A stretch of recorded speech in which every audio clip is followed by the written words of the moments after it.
பட்டா சிட்டா, மகளிர் உரிமை தொகை, ஆவணங்கள்ல பெயர் மாற்றம் இப்படி பல்வேறு கோரிக்கைகளுக்காக உங்களுடன் ஸ்டாலின் திட்டம் முகாம்கள்ல மக்கள் மனு கொடுத்துட்டு வராங்க. அதே நேரத்தில் உங்களுக்கு ஒருவேளை பயன் இல்லாம கூட இருக்கலாம். ஆனா இந்த திட்டத்தால பயன்பெறுபவர்கள் விடுபட்டு விடக்கூடாது அப்படின்றதுக்காகவே அதிகம் பகிர வேண்டிய ஒரு திட்டம் அன்பு கரங்கள். பெற்றோரை இழந்த குழந்தைகளோட பராமரிப்பு செலவுக்காக அன்பு கரங்கள் திட்டம் மூலமா தமிழக அரசு மாதம் 2000 ரூபாய் கொடுக்குறாங்க. இந்த திட்டத்தோட நோக்கம் என்ன அப்படின்னு பார்த்தீங்கன்னா, 2 பெற்றோர்களையும் இழந்த குழந்தைகளுக்கு அல்லது ஒரு பெற்றோரை இழந்து மற்றொரு பெற்றோரின் பராமரிப்பில் இல்லாத குழந்தைகளுக்கு நிதி உதவி வழங்குவதை நோக்கமாக கொண்டிருக்கு.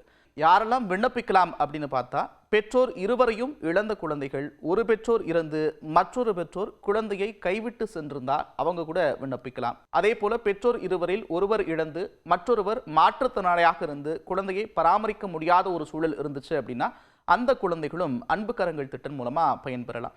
இந்த திட்டத்திற்கான விண்ணப்பங்கள் வரவேற்கப்படுது அப்படின்னு தமிழ்நாடு அரசு சொல்லியிருக்கிறாங்க. உங்களுடன் ஸ்டாலின் திட்டம் தமிழ்நாடு முழுவதும் 10,000 இடங்கள்ல நவம்பர் வரைக்கும் நடத்த திட்டமிட்டிருக்கிறாங்க. அந்த முகாம்களில் போய் நேரடியாக நீங்க விண்ணப்பங்களை கொடுக்கலாம். ஒருவேளை உங்களுடன் ஸ்டாலின் திட்டம் மூலமா நீங்க கொடுக்க முடியல அப்படின்னாலும் மாவட்ட ஆட்சியர் அல்லது மாவட்ட குழந்தைகள் பாதுகாப்பு அலுவலர் இவங்களை சந்திச்சு கூட மனு கொடுக்கலாம்.